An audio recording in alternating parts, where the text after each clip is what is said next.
Bonjour et bienvenue. Alors, comment mettre son pilotage d'entreprise en place en 4 étapes? Alors, la première étape consiste à recenser vos ressources. Donc, les ressources, je vous rappelle, il y a 3 types, matérielles, humaines et financières. Alors, à quoi ça va vous servir de recenser tout ça? Ça va vous aider dans la simulation de vos stratégies et ça va vous assurer de la rentabilité de ce matériel-là. La deuxième étape consiste à sectoriser. La sectorisation, c'est quoi? Ça consiste à créer des sous-activités. Alors, pensez au supermarché, vous dites pas j'ai qu'une seule activité. Le supermarché aussi, il n'a qu'une seule activité. Il n'en est pas moins qu'il a des rayons dans lesquels il range les marchandises pour éviter de tout mettre en vrac. Cherchez les points communs et faites des sous-activités. Alors, oubliez pas non plus qu'il y a 3 secteurs quasi obligatoires. Le secteur administratif, puisque vous êtes bien obligé de faire la comptabilité, vos factures, donc c'est de l'administratif.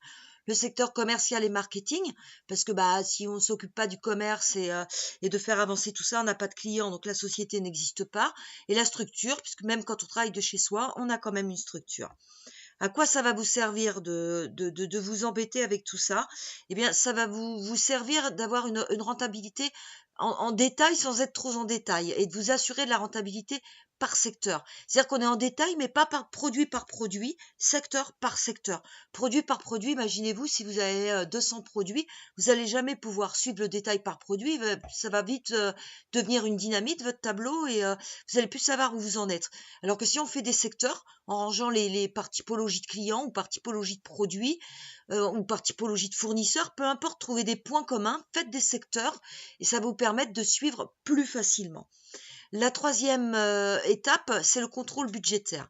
Donc le contrôle budgétaire, lui, il commence par définir un budget prévisionnel que tout le monde connaît, mais qui est différent du budget prévisionnel que vous faites pour obtenir un emprunt au banquier. C'est un budget prévisionnel dans lequel vous allez intégrer les stratégies. Des stratégies, forcément, quand on veut changer quelque chose, que ce soit quelque chose d'existant ou mettre en place quelque chose de nouveau, ça restera une stratégie.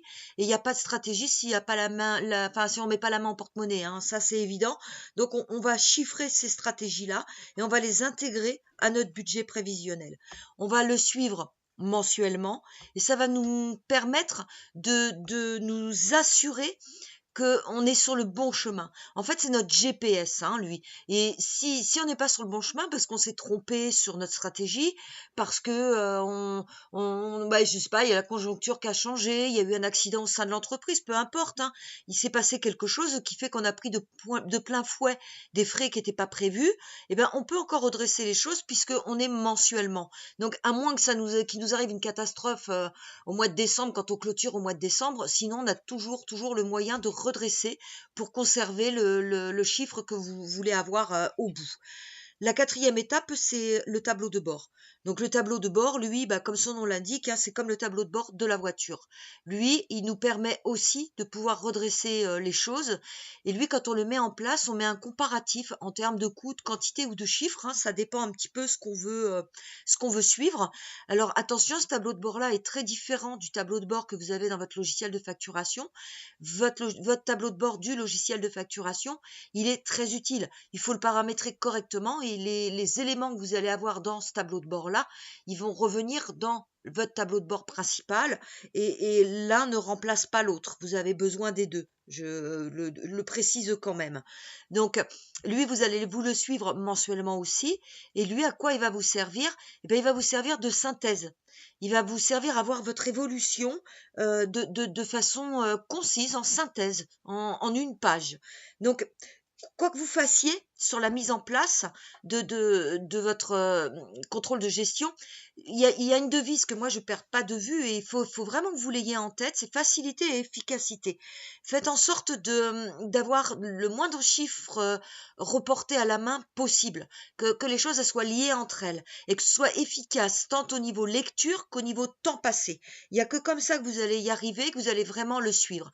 Un suivi comme ça pour une structure qui a 4-5 salariés, ça ne doit pas prendre plus d'une demi-journée par mois. Si ça prend plus que ça, c'est qu'il est mal fait. Voilà, il est pas fait comme il faut. Donc, gardez bien ça en tête quand vous allez le mettre en place ou si vous avez déjà quelque chose en place. Voyez pour le revoir, pour qu'il soit facile et efficace. Voilà, ben, j'espère que ça vous aura plu. Je vous dis comme d'habitude, excusez-moi pour les bafouillages, je dois être un peu plus fatiguée que d'habitude. Laissez-moi des commentaires sur vos besoins. N'hésitez pas à me dire si c'est bien, si c'est pas bien, à vous servir des pouces. Si vous avez des petites questions un petit peu personnelles, contact@rockinou.com. Mon site existe toujours, rockinou.fr. À la bise, à bientôt!